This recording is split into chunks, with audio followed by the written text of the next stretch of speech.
Bueno, un gran saludo para todos, ¿no? Le pido al Señor que este momento sea de mucho provecho para todos nosotros. No recuerdo exactamente cuando estábamos reunidos qué título le dimos a este momento, pero era algo así como la santidad es un proyecto comunitario. ¿Ah? Nadie se hace santo solo. Nadie se hace santo solo. La santidad es un proceso que se hace en comunidad. Tal vez cuando hablamos de comunidad pensamos en comunidad de vida o de alianza, pero la verdad es que la comunidad la tocamos en todas partes. El matrimonio es una comunidad, la familia es una comunidad, la parroquia es una comunidad, el grupo de oración es una comunidad, especialísimamente los servidores son una comunidad. Y si no viven como comunidad, el grupo más arranca, serán siempre las mismas, o los mismos 4 gatos, para no meternos con la vieja. No sé que me la vieja se ponga brava.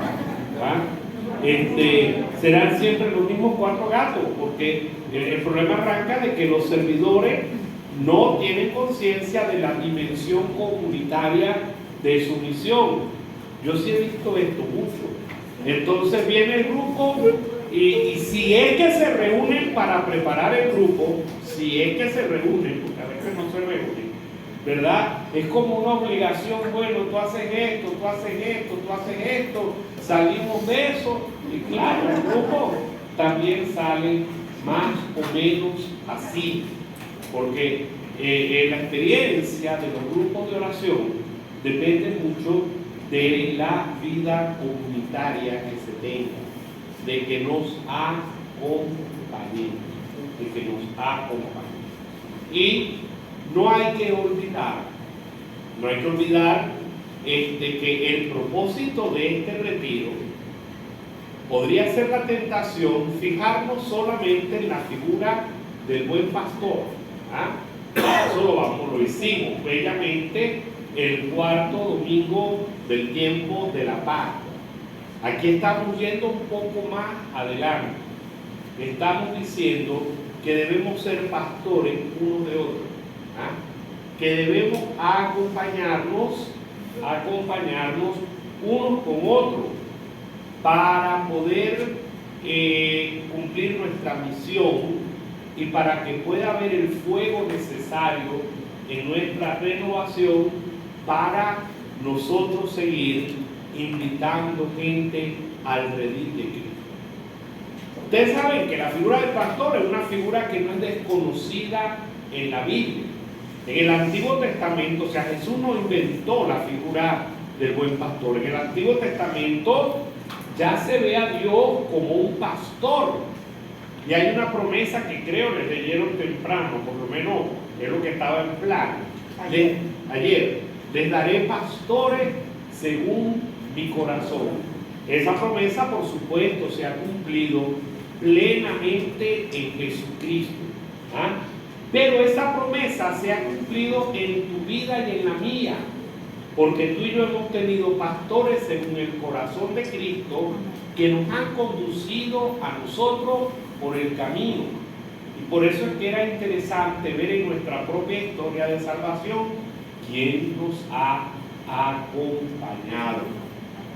Jesús recoge esta tradición de su pueblo de ver a Dios como un pastor, y Jesús se presenta en el Evangelio como el buen pastor. El capítulo 10 del Evangelio de San Juan contiene el así llamado discurso del buen pastor. Esto es interesantísimo, porque si no lo han hecho nunca, háganlo alguna vez. Busquen todo lo que Jesús dice que es en el Evangelio de San Juan. Jesús dice en el Evangelio de San Juan: yo soy la vida, yo soy la luz, yo soy el camino, la verdad y la vida. Ajá, yo soy la vid, ustedes los sarmientos, yo soy el pan de vida. Y también dice, yo soy el buen pastor. Yo soy el buen pastor. En el capítulo 10 encontramos el discurso del buen pastor, pero yo voy a leer solamente el versículo 16. Voy a leer solamente el versículo 16. Del capítulo 10 del Evangelio de San Juan. A veces es preferible abrir los oídos que abrir la Biblia. Dice el Señor, después que ha dicho que es el buen pastor, dice el Señor, tengo otras ovejas que no son de este corral. A ellas también las llevaré, escucharán mi voz, y habrá un solo rebaño y un solo pastor. Otras ovejas que no están. Ustedes saben que nosotros en español tenemos una desventaja para hacer traducción, una ventaja para hablar al momento de hablar. Porque, por ejemplo, los que hablan inglés, para decir ser o para decir estar, utilizan la misma palabra. En cambio, para nosotros, ser es una cosa y estar es otra. En las lenguas semitas también ser y estar son la misma palabra.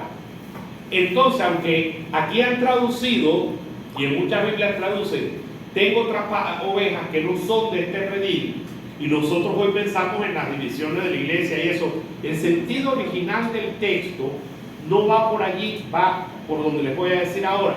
El sentido original del texto es: tengo otras ovejas que aún no están en el corral donde están ustedes. O sea, faltan ovejas. Faltan ovejas. Pues, los protestantes ya están en el redil. Lo que tenemos es que no peleamos dentro del redil unos con otros. Pero hay otras ovejas que no están en el corral y que a Jesús le preocupan muchísimo. Y si yo amo el corazón de Jesús, puede haber una preocupación en el corazón de Jesús que no sea mía. Si yo amo el corazón de Cristo, puede haber un deseo, un anhelo en el corazón del Señor Jesús que no sea mío. Que no sea mío. Jesús tiene un anhelo de esas ovejas que no están en el corral. Y los carismáticos hemos de buscarla. Y hemos de tener un bello grupo de oración donde llevarla. Y que del bello grupo de oración salten al seminario de vida y a los brazos del Padre, a una vida nueva. Escuché algo que yo no sabía, lo escuché. Yo espero que sea un rumor nada más. Que hay grupos de oración donde no se puede entrar si la gente no tiene seminario de vida. Si eso pasa en alguna parte, corríjanlo inmediatamente. Porque la cosa es al revés. Muy pocas personas empiezan por un seminario de vida. Muchas personas pueden empezar en el grupo de oración. Y el grupo de oración tiene que ser carismático, tiene que ser avivado. El grupo de oración es el corral. Y hay ovejas que no están en el corral. Y nuestra misión consiste en traerlos a ellos. Nuestra misión para que haya un solo corral con un único pastor. O sea, yo no soy pastor del corral, sí soy y no soy. Porque el pastor es uno solo. Porque el pastor es uno solo. Y aquí ya hay un interrogante que yo tendría que hacerme. Yo me dejo pastorear por Cristo.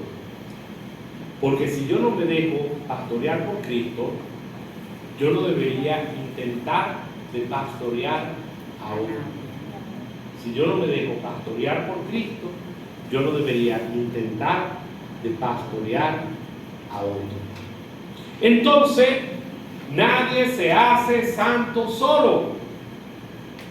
Nadie se hace santo solo.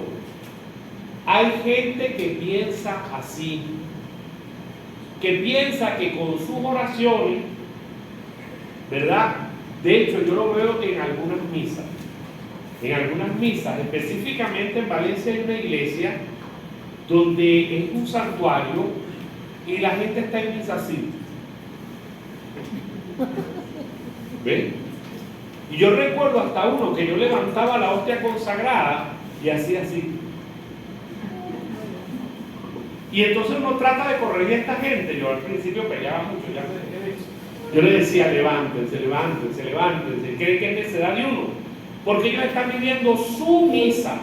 O sea, su misa, yo con Dios, Dios conmigo. Olvidándonos que esencialmente la Eucaristía es una asamblea.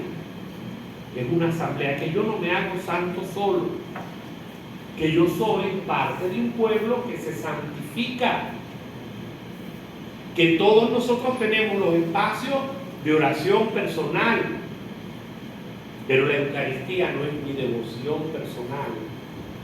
La Eucaristía es la asamblea del pueblo de Dios, es la asamblea del pueblo de Dios.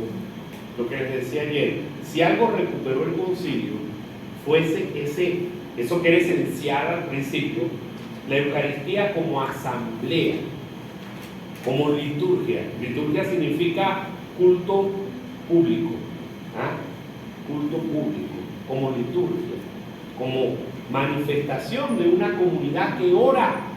Entonces yo no puedo estar así, yo tengo que ver a los demás, y gozarme con los demás, y darle la paja a los demás. Claro, los curas somos a veces necios. Denle la paja al que tiene al lado. Porque claro, en una misa de graduación se termina la misa si no le da la advertencia también.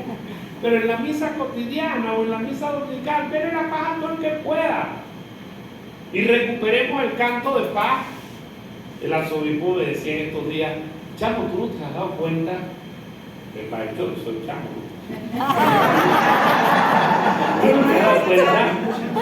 Que el canto de paz ha desaparecido de nuestras liturgias.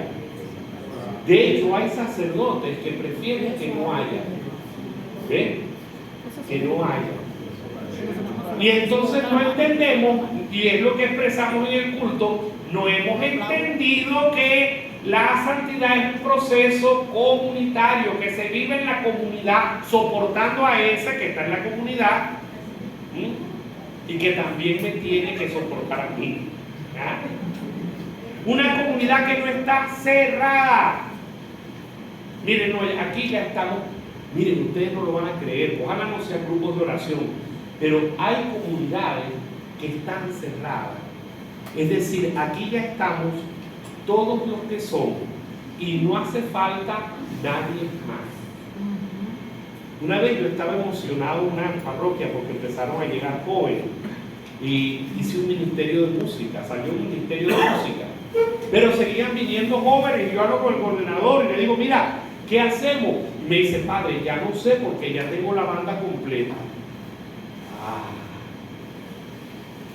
Y miren, costó convencerlo de que la banda no está completa. Él pensaba como músico, yo como pastor. La banda no puede estar completa. Si la banda está completa, hay que hacer otra banda.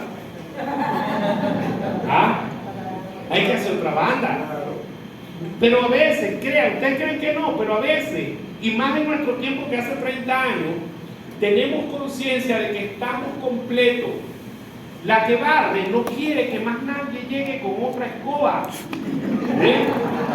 A veces ella se va volando en la escoba también. Pero no quiere que llegue otro con otra escoba. Estamos completos.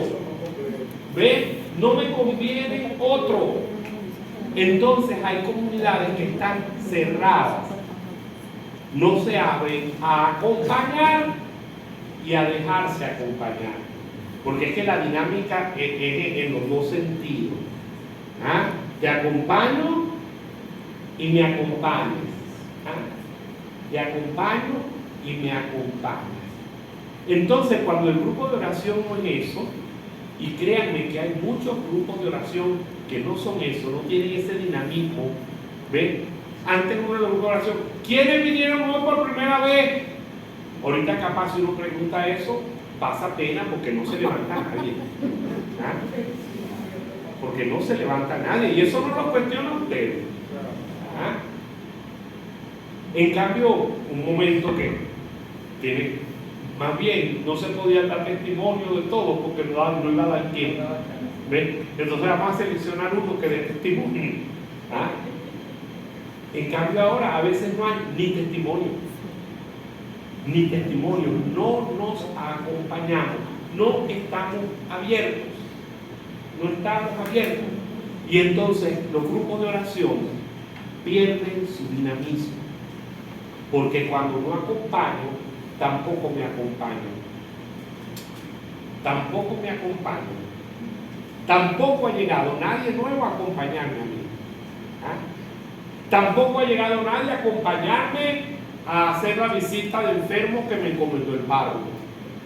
Tampoco ha llegado nadie a acompañarme a cumplir esta o aquella tarea que me han encomendado en la parroquia. Y terminamos muy estresados diciendo que somos poquitos. Entonces hay retiro en la diócesis, hay retiro a nivel nacional, hay retiro en la parroquia, y las 4 viejas se juntan y dicen, tú vas, que tú caminas más, ves para el nacional, antes de dar la cola vas para el diocesano, y tú que estás choreta, te quedas aquí en la parroquia. ¿Verdad? Miren, es una caricatura, pero vamos a revisarlo. ¿Por qué hemos dejado de acompañar? Porque seguramente no dejamos que nos acompañen tampoco a nosotros, porque creemos que la misión es mía y no entendemos que la misión es nuestra. ¿Ah? No entendemos que la misión es nuestra y que lo mejor que podría pasar es que yo sobre. ¿Ve? Claro, si yo sobro, yo se lo he dicho al obispo y a mis hermanos de comunidad, yo quiero sobrar, ¿ve? Porque cuando sobre me meto en esta parte de aquí, que no hay parroquias, que no hay nada, que hay pueblos a 2 horas de distancia que no tienen nadie.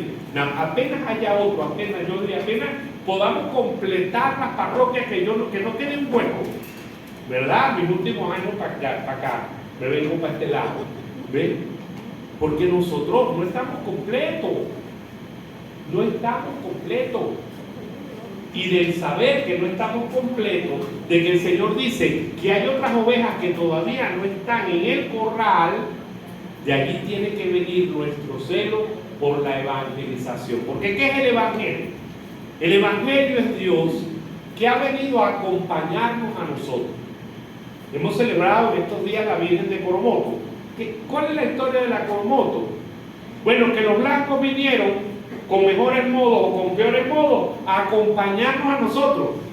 Y cuando vinieron a acompañarnos, bueno, nuestros padres vinieron a acompañarnos a nosotros, los que estaban aquí, tuvieron también que acompañar a los españoles, y los españoles tuvieron que dejarse acompañar, aunque fueran con relaciones de injusticia, y después se trajeron los esclavos negros, y todo el mundo tuvo que acompañarse, con más gusto, con menos gusto, con más justicia, con menos justicia, ¿verdad? Y en ese acompañamiento nosotros aprendimos a comer maíz y aprendimos la religión católica. Los indígenas le enseñaron el maíz a los españoles, a los europeos, y los europeos nos enseñaron a Cristo, ¿verdad? Y la misma Virgen vino a compartir con nosotros.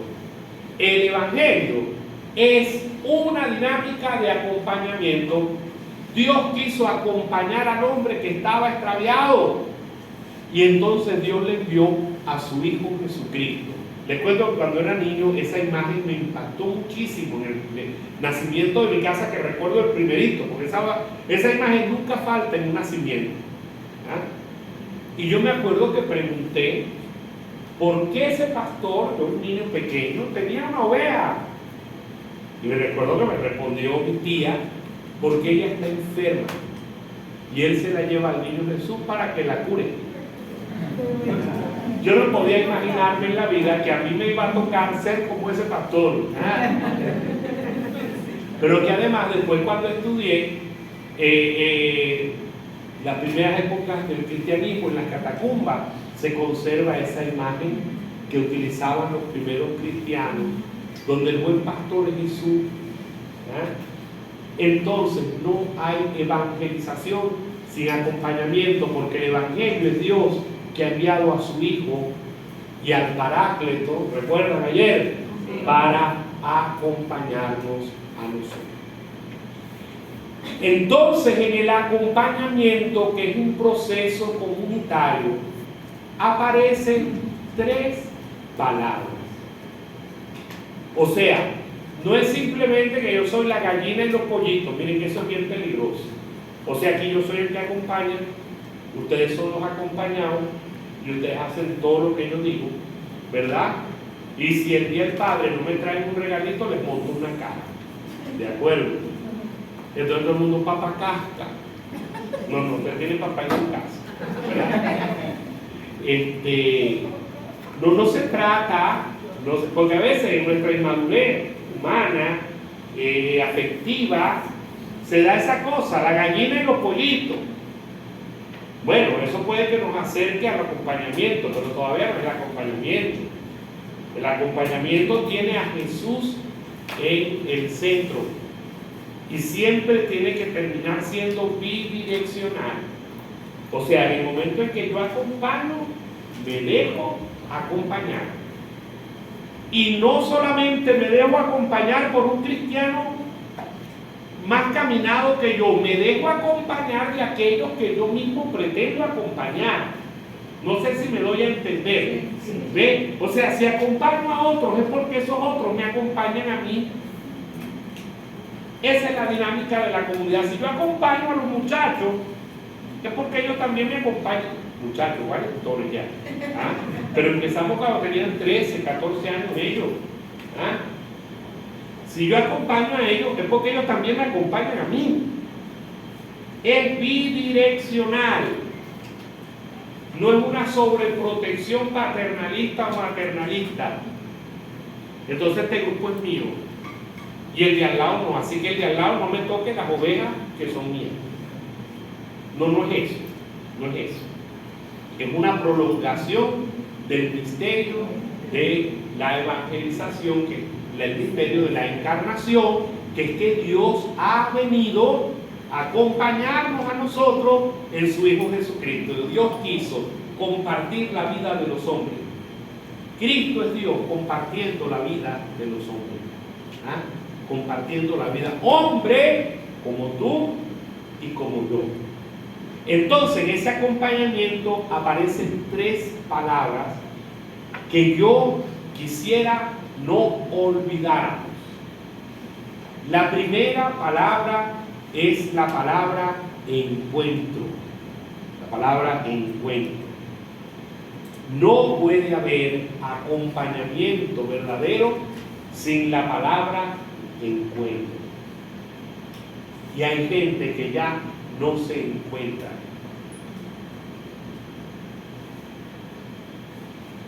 Cuando yo le digo a usted la palabra encuentro, ¿en qué piensa? Estoy buscando. Cercanía. Me tropecé como cercanía. ¿Ve? No puedo vivir el acompañamiento si no me encuentro con nadie. Hoy yo me estoy encontrando con ustedes. Hoy ustedes se han encontrado entre ustedes. Y hoy aquí nos estamos acompañando. Somos de diversas diócesis, de diversas realidades, pero no se da un acompañamiento. Yo me acuerdo, un seminarista decía en el seminario que yo era su acompañante. ¿Ves? Y entonces me preguntó al rector, mira, ¿tú acompañas al fulano? Y yo le dije, ¿será por telepatía? Porque él no viene nunca conmigo, que no estoy usando mi nombre. Si no se encuentra conmigo, no nos estamos acompañando. ¿Ah? Tiene que haber el encuentro. El encuentro a veces se da fortuito, pero el encuentro también se puede propiciar. Nosotros somos una iglesia que propicia encuentro, o nos contentamos con los que vienen a la misa, que ya están encontrados. ¿Ah? Nosotros nos encontramos con los jóvenes, nos encontramos con los niños, nos encontramos con la familia, nos encontramos con los que no vienen, nos encontramos con los que no profesan la fe. Estos días Miranda pasó algo tan bello, un pichurro de 14 años, que hasta lo tenemos por el más loquito del grupo. Estaban evangelizando en un barrio al final de Miranda y llegó al templo pentecostal cuando estaba reunida la gente. Y les digo que si le permitían hablar de Jesús y orar por él. Ese fue Anthony. ¿Ve? Y a esto le dijeron que sí. Y después le preguntaron que a qué hora era la misa en la iglesia católica.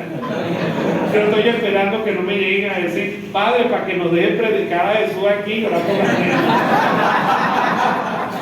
¿Ah? Pero es que para que se dé el encuentro uno tiene que ver más allá de las propias narices de uno.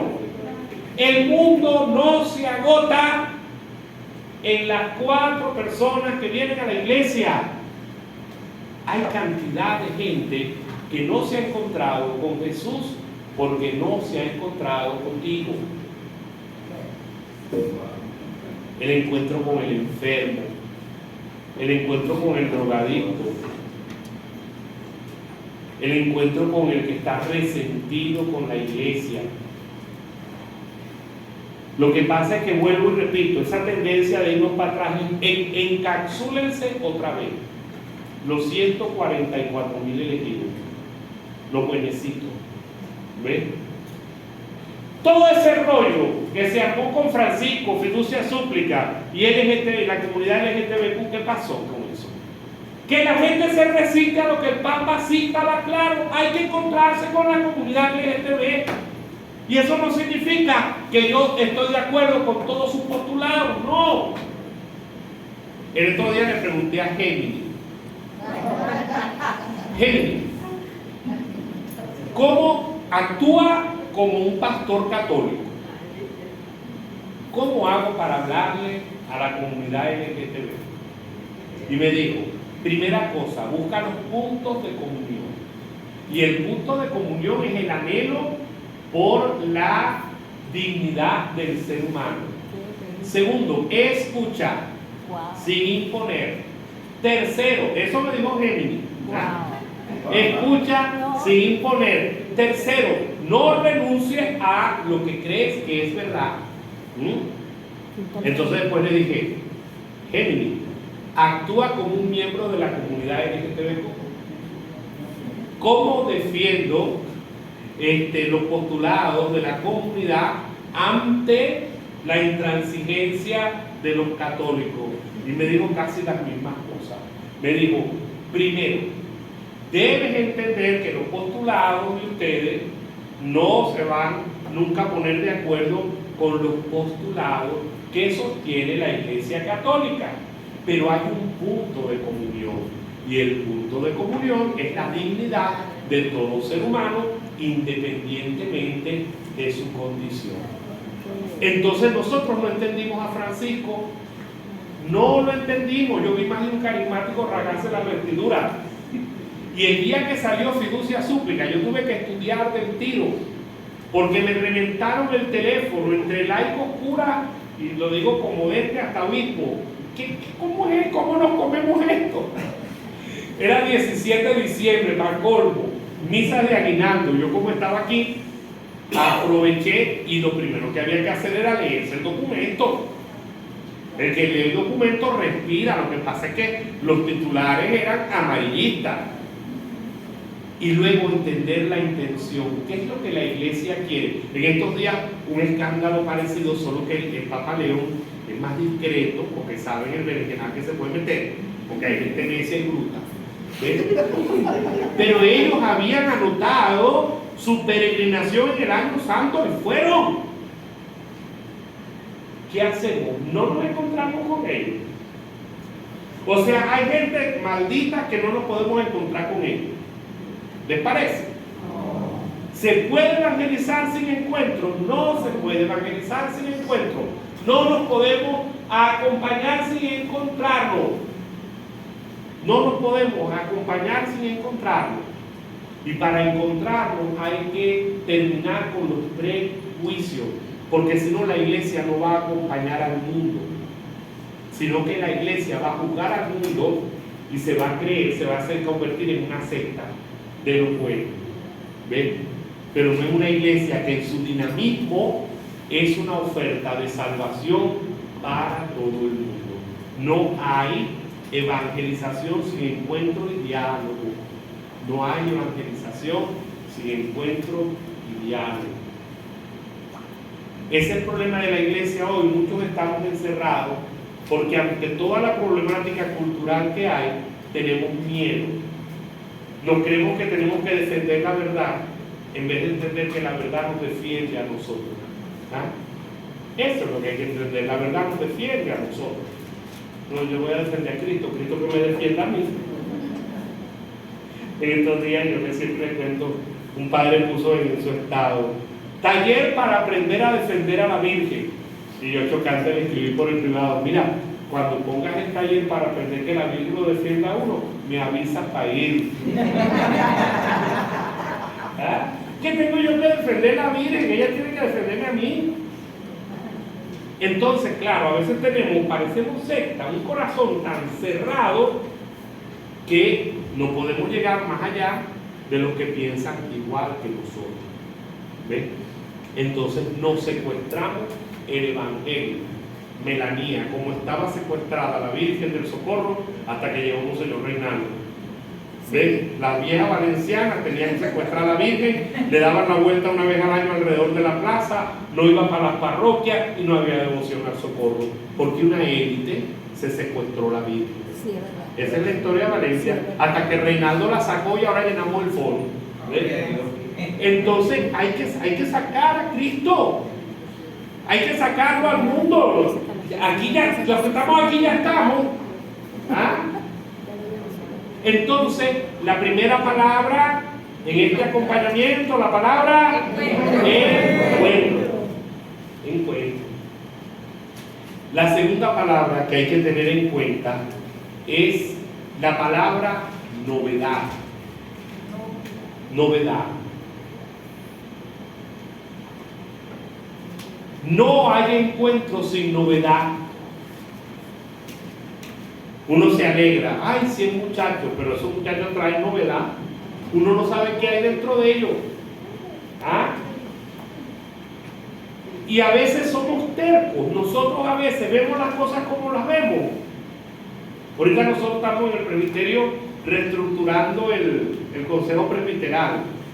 Y nos reunimos en el arciprestazgo y ya claro, todo el mundo tenía candidateado a este pobre personaje y al otro cura viejo que estaba ahí. Pero apenas yo llegué, dije, miren, yo he participado muchas veces ya en el consejo presbiteral y en el colegio de consultores. ¿Ah?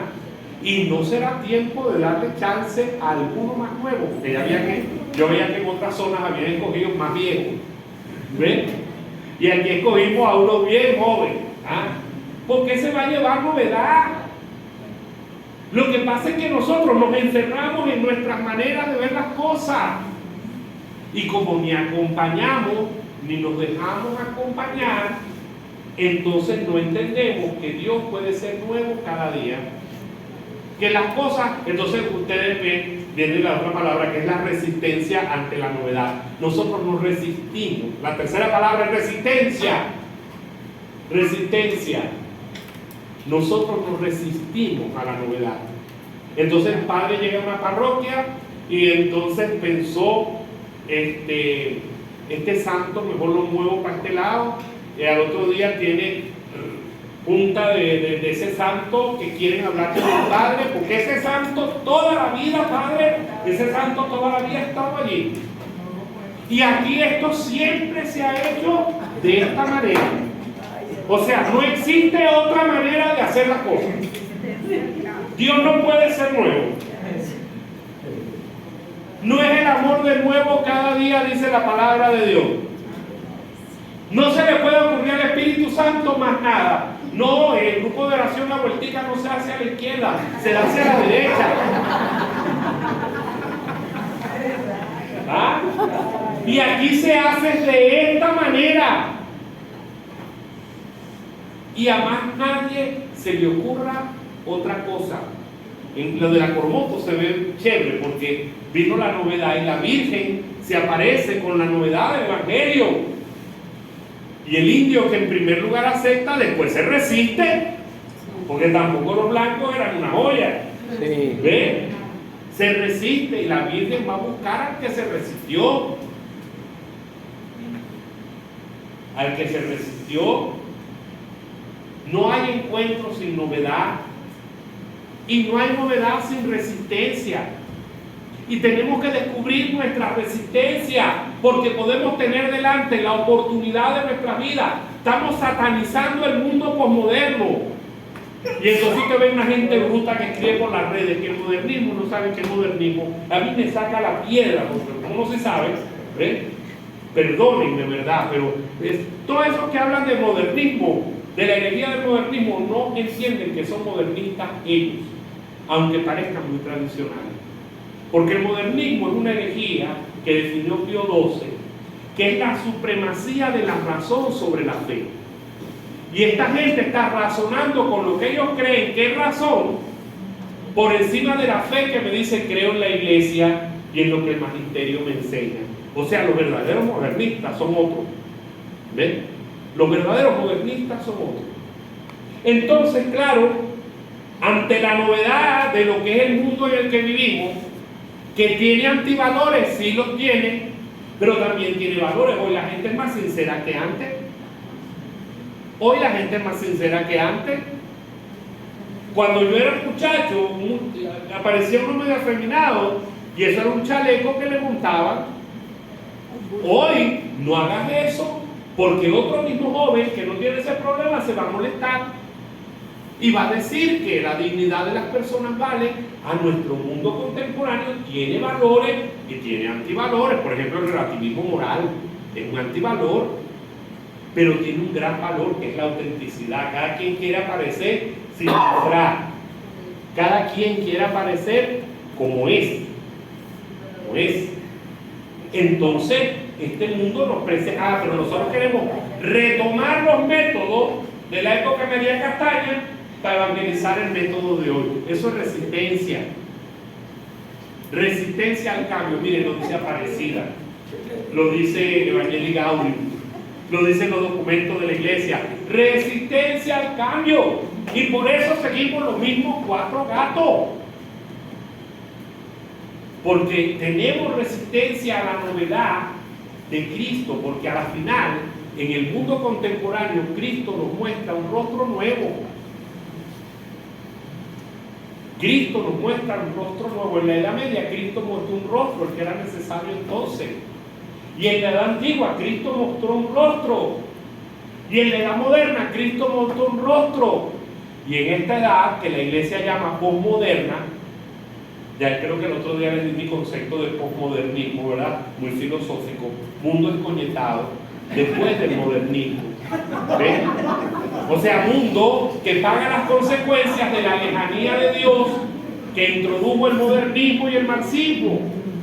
Entonces, vivimos un proceso que se llama secularismo. Dios desaparece de la sociedad.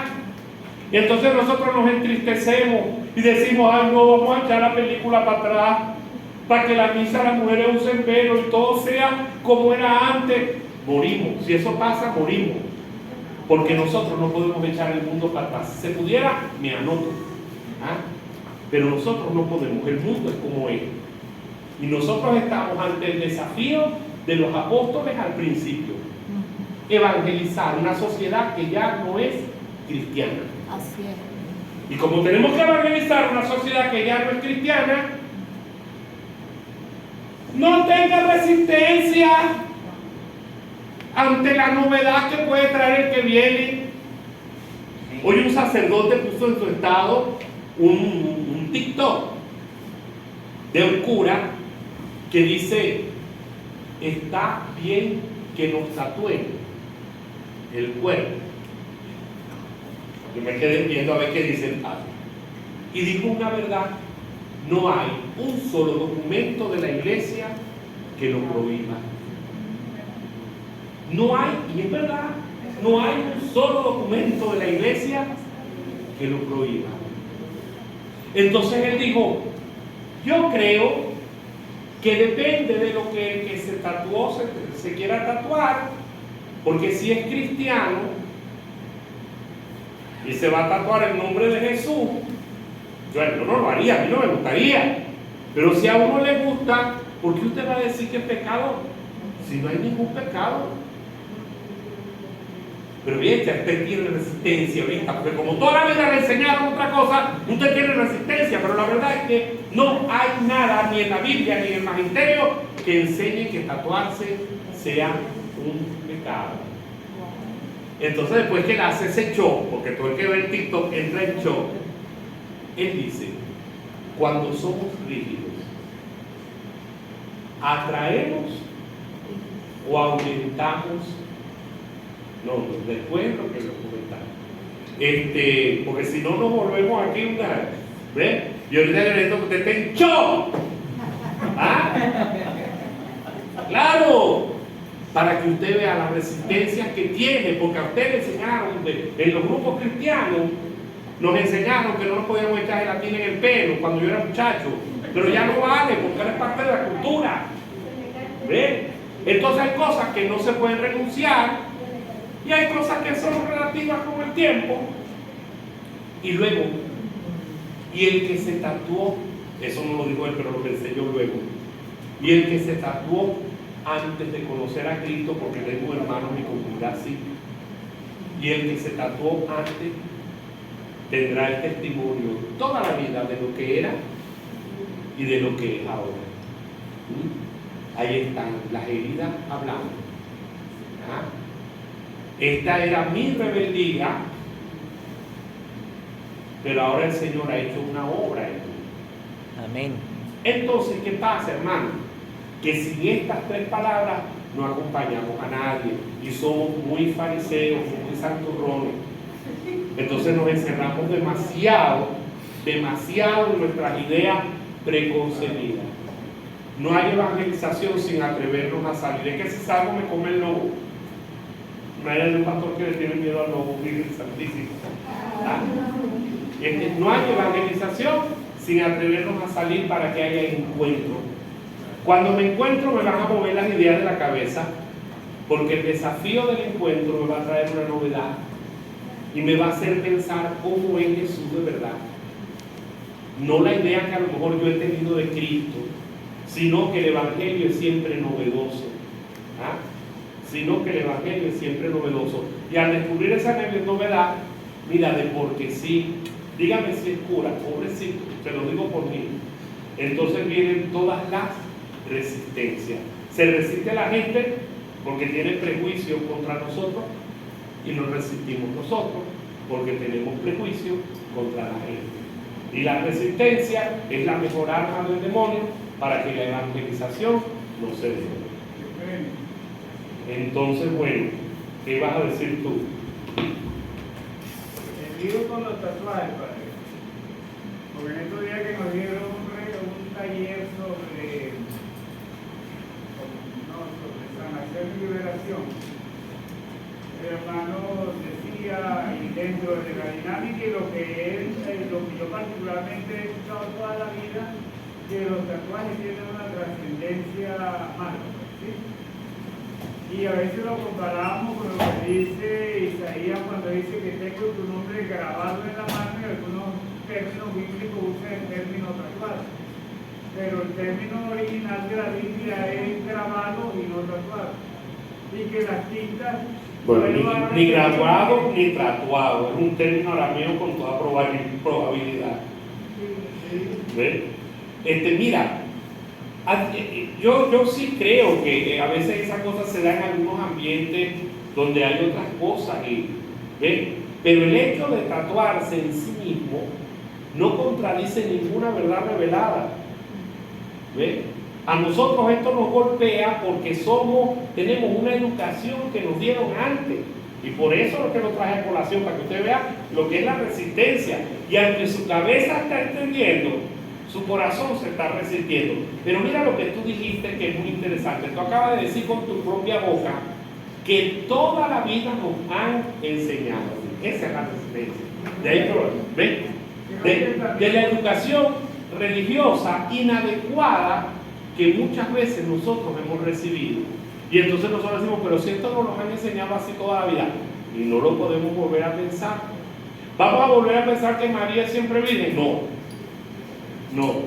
Lo que no se lo vamos a imponer a nadie. No creemos en contra de nadie. ¿Ven?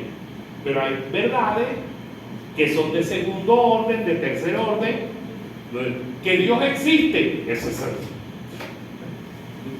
Hay verdades de primer orden. Pero hay verdades hace años no se podía entrar descotado en la iglesia. Ahora no es que se pueda, pero dígame usted cómo es una asamblea dominical. ¿Ve? Y entonces aquí venían unos curas españoles que empezaban a pelear con las mujeres, y Monseñor Urosa, que los de Valencia saben cómo era descrito, nos regañaba a los curas y nos decía, no las regañen el primer día que llega, porque capaz no viene más. Capaz no viene más, pero como nos resistimos, porque es lo que a nosotros nos enseñaron, entonces nos podemos volver, como le decía Jesús a los fariseos, que ni dejan entrar, ni dejamos entrar a otro, porque tenemos demasiada resistencia. ¿Alguien más quiere preguntar, señalar algo? Padre, Sé que es fuerte lo que estoy diciendo. Padre, yo me quiero resistir en algo. Te quedas resistida. Yo te invito a salir de la resistencia. El cuerpo es templo del Espíritu Santo. Sí. Se sale por los huequitos del tatuaje, el Espíritu Santo. No se sale por los huequitos del tatuaje, pero está esperando su propia imagen. Pero usted se abre unos huecos en las orejas, se nos abrieron chiquitas. Alteró su propia imagen. Pero no había terminado, Padre. He visto mucha gente que se ha hecho sus tatuajes de joven y después de viejo están súper molestos porque no hayan que hacer con esa mancha que tienen en el cuerpo. Sí. Se utilizó para aumentar la sensualidad y entonces se tatuaron en las nalgas, en las piernas y después tienen problemas. Sí. Y he visto muchas personas que de jóvenes.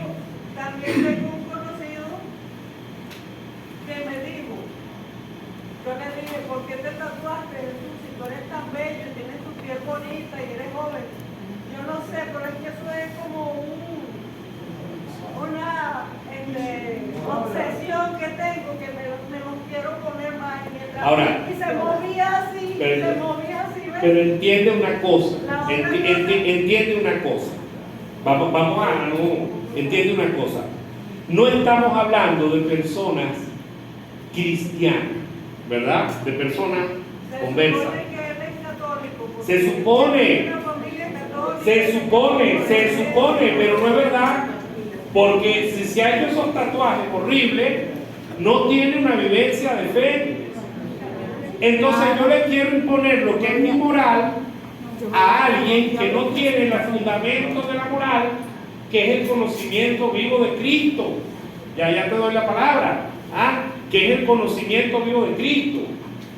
Entonces, ¿qué pasa? Que hay que desmitificar. Hay personas también que de jóvenes se tatuaron el alma, aunque no se hayan tatuado el cuerpo, con una relación inconveniente, con una drogadicción. ¿Ves? Se tatuaron el alma y después se convirtieron. Y ahora llevan cicatrices en el alma para toda la vida. Como están las marcas en los brazos y en las manos de Cristo para toda la vida. Pero esas cicatrices ya no matan a Cristo, sino que Cristo a través de sus llagas cura las llagas de nosotros. Así hay gente que tatuó su cuerpo en el pasado sin conocer a Jesús, ¿verdad?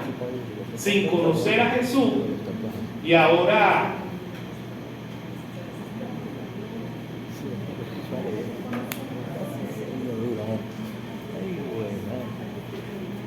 Lo que pasa es que estamos leyendo, yo podría hacer lo mismo y decirte con este mismo capítulo, por ejemplo, lo de las imágenes, y tú tendrías que llegar a la conclusión por leer la Biblia de manera fundamentalista que no debemos tener una imagen, por ejemplo, de Jesús o el pastor.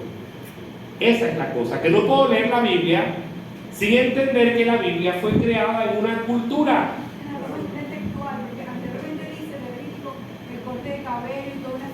No nos cortemos más el cabello nosotros, o no llamemos padre al sacerdote de la iglesia.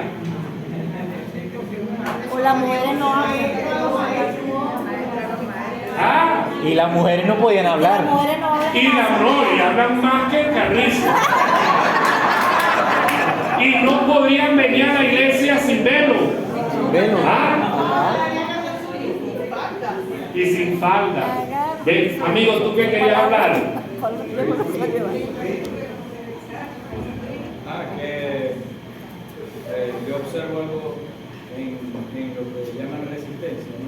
En el caso de los tatuajes, por ejemplo, que quizás sí la resistencia por parte de la sociedad es el tema del tatuaje, pero también puede ser una tradición, o sea, hay tradiciones buenas y tradiciones malas, y puede ser una tradición de una circunstancia que no se ha sabido tratar.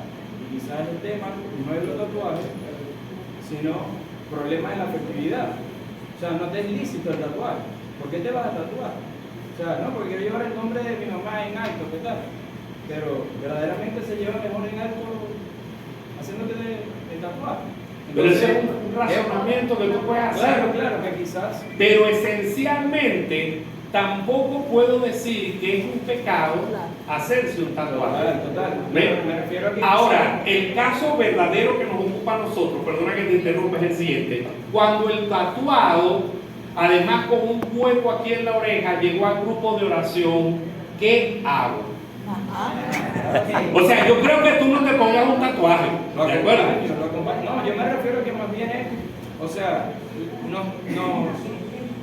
es un signo de distracción que en vez de buscar el acompañamiento del hermano tatuado o el del piercing, al que venga como venga, es más bien la distracción de que está mal, que eso no está bien, que buscar el ataque. O sea, que Y lo peor, empieza por allí. Porque puede ser que en el acompañamiento llegue un momento en que, bueno, tal vez no se quite el tatuaje, porque es un procedimiento bastante difícil. Pero por lo menos se quite lo que tiene en la oreja.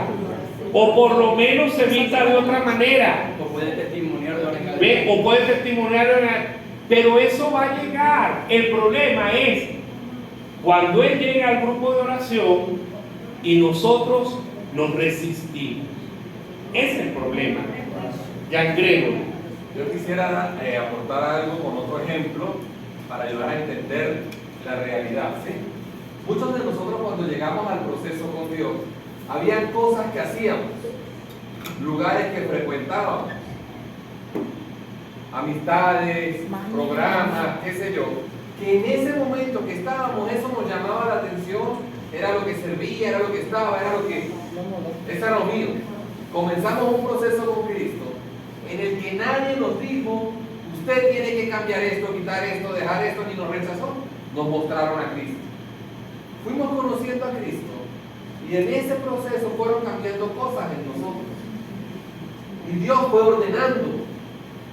Entonces, no hay que tener una resistencia, porque, por ejemplo, ¿cómo están evangelizando en África? Donde la cultura normal es que todo se tatúa, entonces allá no puedo evangelizar a nadie. ¿Cómo hago con la persona que ya se tatuó? O sea, no nos encerremos en eso. Lo que el padre dice, a uno le choca la base porque apenas dice Dios lo que uno uy. Pero es cierto, todo el tiempo uno aprendió que eso es así. Pero eso ya está hecho, ¿qué vamos a hacer? Pero esa es la palabra enemiga, aprendió que eso es así. Por eso, o sea, No ahora se hay que puede desaprender. Ahora hay que desaprender y de abrirnos a la novedad porque el Señor tiene misericordia con todo. Entonces no nos encerremos en algo que... Por ejemplo, nosotros aprendimos, y es verdad además, que hay que casarse por la iglesia. Pero esos son los cristianos. ¿Cómo haces tú con la gente que a lo mejor viene de una familia católica pero que no tiene un conocimiento de Cristo? Mejor que no se case por la iglesia. Porque el día que se convierta y se divorcie, no va a poder comulgar. ¿Ve? Entonces nosotros queremos montar, como dice Jesús, cargas pesadas que a veces ni nosotros hemos sido capaces de llevar. ¿Ve? Le cargamos cargas pesadas a la gente. ¿Ve? Estos días me consultaban, un divorciado y vuelto a casar, ¿puede predicar? ¿Por qué no? ¿Por qué no? No hay ningún motivo, no existe nada, está bautizado, está confirmado, ¿verdad? Y no me venga a decir que no da ejemplo, que me lo diga solamente el que da ejemplo en todo lo que él hace. ¿Ven? Solo el que da, eso es como el que está libre de pecado. Solo el que da ejemplo, entonces que se pare a predicar, pues. Yo quería traer a colación la lectura que hicimos del pájaro que era feo, y ese pájaro o esa ave resultó ser más talentoso que muchos de los que tenemos toda la vida en la iglesia.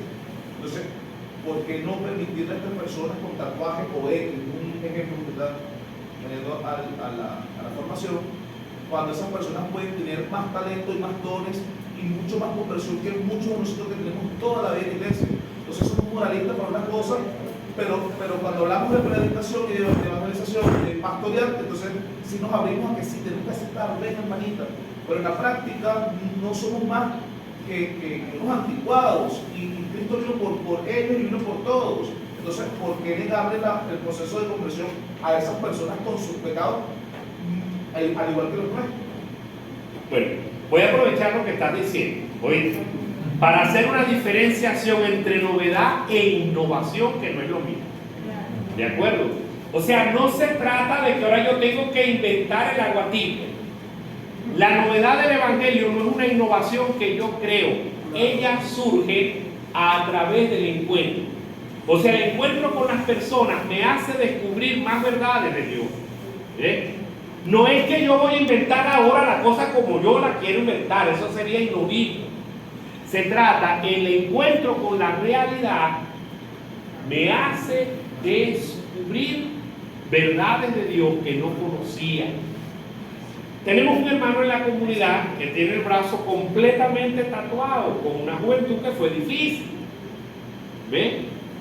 Pero a veces, por ejemplo en este caso y en muchos más casos, alguien que llega así termina siendo tan valioso en un grupo, en una comunidad. Alguien que llega, digo, tatuado, cualquier otra cosa. Siempre eso ha cambiado con los tiempos, ¿verdad? Con los tiempos cambian esas cosas exteriores que denotan rebeldía, ¿verdad? Pero a veces esas personas llegan y aquí entre nosotros es que se sanan, pero a veces llegan y los espantan porque apenas llegan nos resistimos. Y nos resistimos por todas las ideas que tenemos en la cabeza, cuando una sola cosa es necesaria. Tu hija. Un testimonio sobre esto. Un joven llegó hace aproximadamente 3 años al Ministerio de Música y era que se necesitaban trompetistas, no aquel, porque el padre entonces quería montar una cosa similar. Lo real es que uno de los muchachos del grupo se trae a uno de la orquesta sinfónica. Y yo recuerdo que cuando llego yo como un buque, con los pelos parados, tatuados, vestido todo. Y ahí se repararon todos los pelos. No, sino que aquello chocaba. Sí, es que si me pasa a mí me hago eso, literal. Aquello chocaba contra el contexto, porque él andaba todo el día negro, tatuado, con un zarcillo. Y sabe, está haciendo ya aquí en Valencia el primer año, para ser sacerdote. ¡Wow! Ella, y luego tú, y luego yo termino. Ajá, padre. ¿Cómo hacemos para acompañar a una persona que cae en un pecado, pero ya está caminando y esa persona no acepta la compañía? O sea, uno de nosotros aquí nos equivocamos y caemos en un pecado grave, ¿verdad? La comunidad se da cuenta, ¿verdad? Lo llama, le dicen, hermano, estás bien, con pruebas y todo. Y ese hermano no acepta que se cayó, ¿verdad? No lo reconoce y no quiere dejarse acompañar. ¿Cómo ayudar a ese hermano? rezando. Y en el peor de los casos, habrá que tratarlo como un pagano. ¿Sí? Eso es lo que dice Jesús. O sea, no puedo acompañar a quien no se deja acompañar. ¿Ve? No. Bueno, puedo rezar, puedo preguntarle de vez en cuando cómo está. Si hay una necesidad en su familia, me acerco. Pero me puso un muro, me dice que no me puedo meter. No me meto. ¿Ve? Porque eso se da en libertad. En libertad. Esta comunidad donde yo estoy, hay un hermano que bueno, tenía un tatuaje antes de entrar en el proceso de conversión, ¿no? Entonces el hermano hace un retiro de sanación y liberación.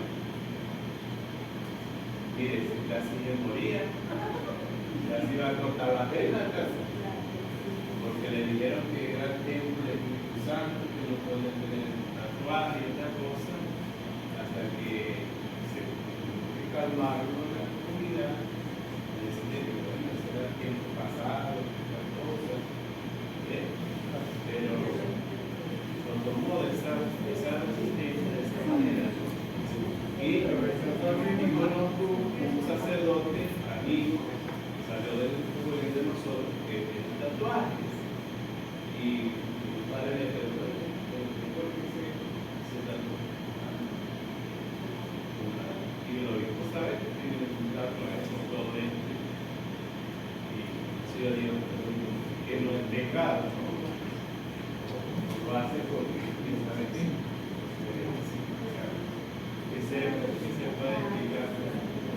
Sí, es un tema complejo.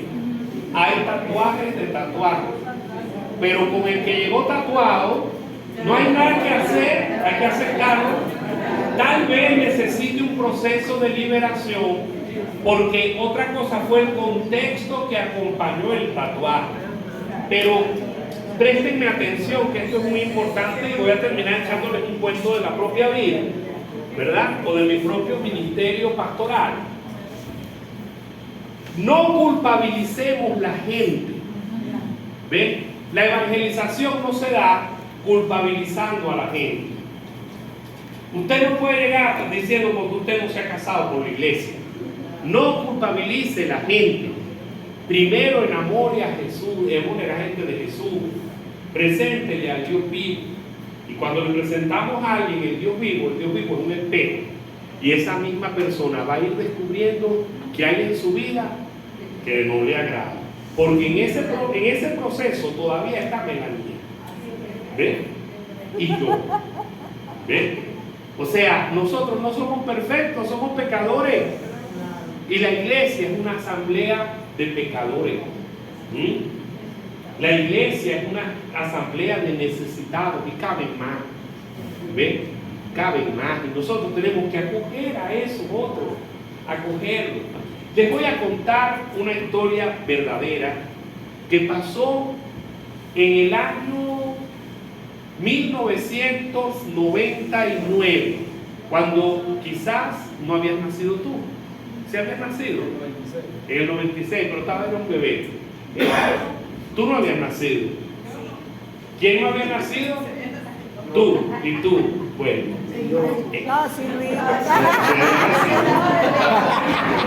Desde ese entonces yo te confesaba a ti. Es más, me acuerdo de todos tus pecados.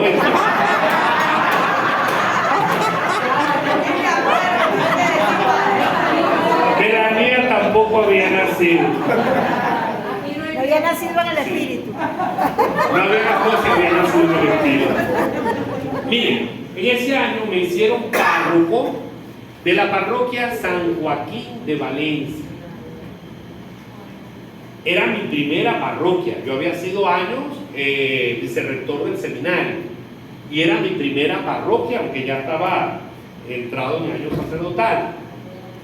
Y entonces allí yo quería hacer un Vía Crucis viviente y le digo a algunos jóvenes de la parroquia, ¿cómo hacemos para hacer un Vía Crucis viviente? Yo recuerdo que uno de los muchachos me dijo, padre, pero en el pueblo tenemos la escuela de teatro. se llama Fundaescena. Yo soy miembro de Fundaescena. Si quieres te llevo y hablamos con el profesor, el maestro Gudiño, para que Gudiño monte el Vía Crucis viviente. Yo voy y me meto en Fundaescena. Y él me dice, pero ¿y el libreto dónde lo saco? Y le saco la Biblia. Aquí está. De la pasión del Evangelio de San Juan. Bueno, eso se supo del pueblo rápido. Que yo había entrado a Fundaescena y que llevé los jóvenes, los poquitos que había en la parroquia, para montar con la gente de Fundaescena el Vía Crucis viviente. En el consejo pastoral me fusilaron. Literal, me fusilaron. Y me dijeron, quedó muy mal que yo fuera a Fundaescena, porque Fundaescena era visto, y con algunas razones, como un sitio de perdición de jóvenes, porque había muchos vicios en torno a ese mundo del teatro y el arte. Había muchos vicios. Y además me dijeron que había cometido un segundo pecado. El primero, haber entrado yo. Pero el peor es juntar los muchachos buenos míos con los diablos que estaban en Fundaescena. Miren, yo que no soy el de ahora, porque si soy el de ahora me resbala. Yo me asusté, yo dije, qué metida de pata. El pueblo jamás me va a perdonar esto. Me llevé entonces yo estaba metido en todos los ensayos y en todo, a ver quién iba a drogar a los muchachos míos, quién iba a hacer a los muchachos míos. Con aquella angustia. Aquel Vía Crucis quedó precioso, precioso, precioso. Y pocos meses después, Gudiño, el maestro, desarrolló un cáncer.